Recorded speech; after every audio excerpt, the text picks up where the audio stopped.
मी फक्त आठवण करून देतो, या राज्यातला सगळ्यात मोठा टीईटी घोटाळा उद्धव ठाकरे मुख्यमंत्री असताना झाला आणि IAS अधिकाऱ्यापासून सगळे त्याच्यामध्ये सामील होते. इतका मोठा घोटाळा राज्याच्या इतिहासात झाला नाही.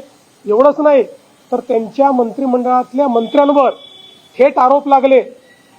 त्या ठिकाणी केवळ पेपर लीकच झाला नाही तर जे नापास होते त्यांना पास करण्याचा पराक्रम देखील त्यांच्याच काळामध्ये झाला.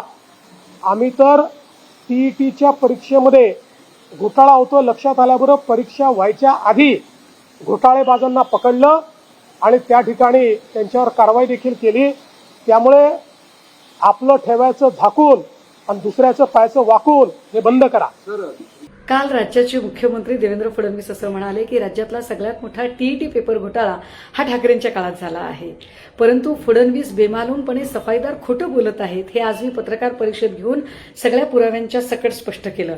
त्यातला सगळ्यात मोठा पुरावा होता तो म्हणजे नॅशनल सायबर क्राईमची जी वेबसाईट आहे, म्हणजे जी केंद्रीय गृह खात्याची, आणि त्या वेबसाईटवर 21ची सगळ्यात बेस्टेस्ट केस स्टडी म्हणून जी केस अपलोड केलेली आहे ती केस ही टीईटी पेपर घोटाळ्याची आहे, ज्याच्यामध्ये हे स्पष्ट केलेलं आहे की डिसेंबर 21ला जेव्हा म्हाडाचा पेपर लीक झाला आणि त्याची टीप पोलिसांना आधीच मिळाली तेव्हा पोलीस रेड टाकायला गेले. त्या रेडमध्ये रंगेहात प्रितीश देशमुख नावाचा माणूस सापडला. प्रितीश देशमुख कोण आहे तर प्रितीश देशमुख हा GS सॉफ्टवेअर कंपनीचा मालक. GS सॉफ्टवेअर कंपनी ज्या कंपनीला या सगळ्या बहुपर्यायी ज्या परीक्षा होतात त्या परीक्षा पद्धतीचं टेंडर दिलं होतं.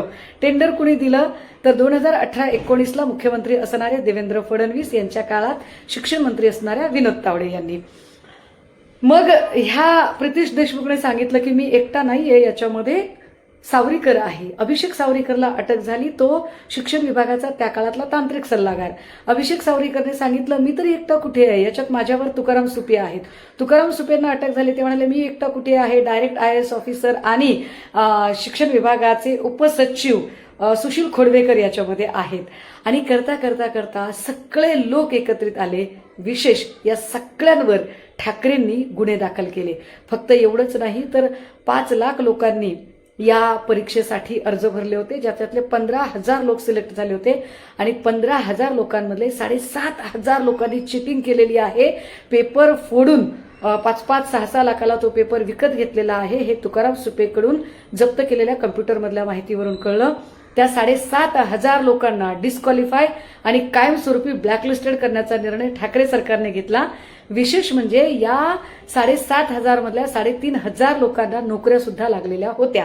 त्या 3,500 लोकांच्या नोकऱ्या डिस्क्वालिफाय केल्या गेल्या. त्यांना दिलेला पगार ठाकरे सरकारने रिकव्हर केला.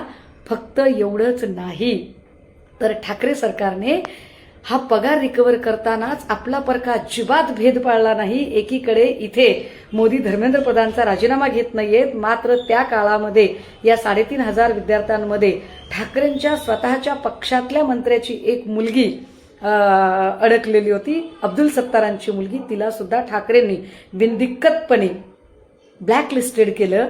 विशेष ठाकरेंनी ज्या ज्या लोकांना आत टाकलं, भाजपने काय केलं तर अभिषेक सावरीकर जो यातला आरोपी आहे तो जेल भोगून बाहेर आल्यानंतर रवींद्र चव्हाणने यांचा प्रवेश करून घेतला भाजपमध्ये. सुशील खोडवेकर ज्याला ठाकरेंनी सस्पेंड केलं होतं त्याला शिंदेंनी आपल्याकडे रुजू करून घेतलं. हे फार विशेष आहे. आणि विशेष गोष्ट म्हणजे ह्या सगळ्या प्रकरणामध्ये बेस्टेस्ट केस स्टडी किंवा बेस्टेस्ट स्कॅम उघडकीस आणणारी अधिकारी म्हणून ज्या अधिकाऱ्याचा गौरव झाला होता केंद्रीय पातळीवर, त्या भाग्यश्री नवटाकेला या सरकारने, कारण या सरकारमधल्या लोकांचे सगळे घोटाळे उघड झाले होते, त्यामुळे भाग्यश्री नवटाके IPS ऑफिसर यांना अक्षरशः रिवॉर्ड करण्याच्याऐवजी पनिश केलं गेलं आणि एका डायरेक्ट IPS ऑफिसरला तिच्या अतिशय चांगल्या पोस्टिंगवरून उचलून चंद्रपूरमध्ये SRPF ग्रुप कमांडंट म्हणून नेमणूक केली. मला वाटतं आता त्या गोंदियाला वगैरे आहेत. हे असं आहे देवेंद्र फडणवीसांचं सरकार. खोटं बोल पण रेटून बोल. पण मंडळी, हा व्हिडिओ मात्र तुम्ही जोरात पळवा आणि हे लोकांना कळू द्या की फडणवीस किती बेमालूम खोटं बोलतात. आणि हो, माझ्या या बोलण्याला भाजपमधले कोणीही भक्तुल्ले किंवा भाजपच्या बार्किंग ब्रिगेडमधले ते कोणी सोकॉल्ड किंवा देवेंद्रजींच्या भाषेत भाजपचे जे कोणी भाड्याचे टट्टे जे याला प्रतिवाद करायची हिंमत ठेवतात ते करणार नाहीत.